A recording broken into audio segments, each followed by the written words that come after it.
ناظرین، عوامی نیوز میں خبروں کا سلسلہ جاری ہے۔ ہم آپ کو جام شوروں سے خبر دیتے چلیں۔ حکومت سندھ کی ترجمان مشیر ماحولیاتی بیرسٹر مرتضی وہاب نے جام شوروں میں فلائی آرو کے نزدیک پودے لگا کر شجرکاری مہم کا آغاز کیا ہے۔ اس حوالے سے مزید بتا رہے ہیں جام شوروں سے ربنواز شاہ اپنی اس رپورٹ میں۔ سندھ کے ترجمان مشیر ماحولیات بیرسٹر مرتضی وہاب نے جام شورو فلائی اوور کے نزدیک پودا لگا کر شجرکاری مہم کا باقاعدہ افتتاح کرنے کے بعد آرکوما کمپنی میں افلوئنٹ ٹریٹمنٹ پلانٹ کا دورہ کیا اور آرکوما کمپنی کے احاطے میں پودا بھی لگایا۔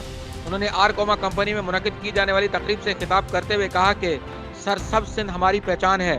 معاشی ترقی، ماحولیاتی آلودگی کے خاتمے اور عوام کو صحت مند ماحول فراہم کرنے کے لیے زیادہ سے زیادہ درخت لگائے جائیں تاکہ موسم بہار کی شجرکاری مہم کو بھرپور طریقے سے کامیاب بنایا جائے۔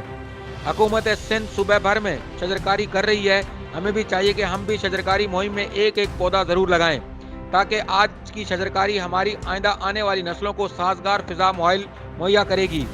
انہوں نے مزید کہا کہ صنعت کار اپنی فیکٹریوں میں ہی نہیں بلکہ اطراف میں بھی جہاں تک ہو سکے زیادہ سے زیادہ درخت لگائیں۔